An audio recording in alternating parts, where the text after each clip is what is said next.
അച്ഛൻ തുണിയൊന്നും തരത്തില്ല. നല്ല തുണിയുടെ വെളിയിൽ പോയാ വല്ല പെമ്പിള്ളരും മോനെ തട്ടിക്കൊണ്ട് പോകുമെന്ന്. പിന്നെ സ്ത്രീധനം കിട്ടില്ലെന്ന അച്ഛന്റെ പേടി.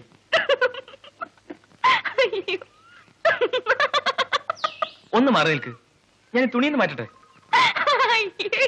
പ്ലീസ്. പോ.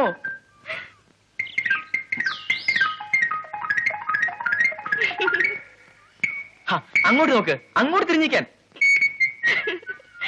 എന്നെ മാത്രമല്ലേ വീട്ടിനകത്ത് പൂട്ടിയിട്ടിരിക്കുന്നത്. മറ്റേ മോനെ അവിടെ എന്തോ എടുക്കുന്നത് ഞാൻ കാണിച്ചു തരാം. വായിങ്ങോട്ട്. നീ എന്റെ മോനല്ലേ, മറ്റവന്മാര് നിന്റെ തള്ളയുടെ ആദ്യാ.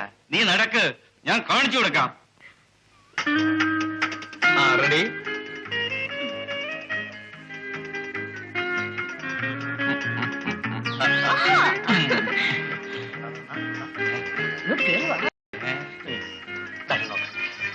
നിങ്ങളുടെ അച്ഛനൊരു വല്ലാത്ത പിശുക്കൻ തന്നെ. അതിന് കാരണം നിന്റെ ചേച്ചി എന്റെ ചേട്ടനുമാണ്. അവര് കയറി മുമ്പേ അങ്ങ് പ്രേമിച്ചു. ഡൗറി തൊട്ട് കിട്ടിയതുമില്ല. പിന്നെ മൂപ്പിൽസ് വിടുമോ?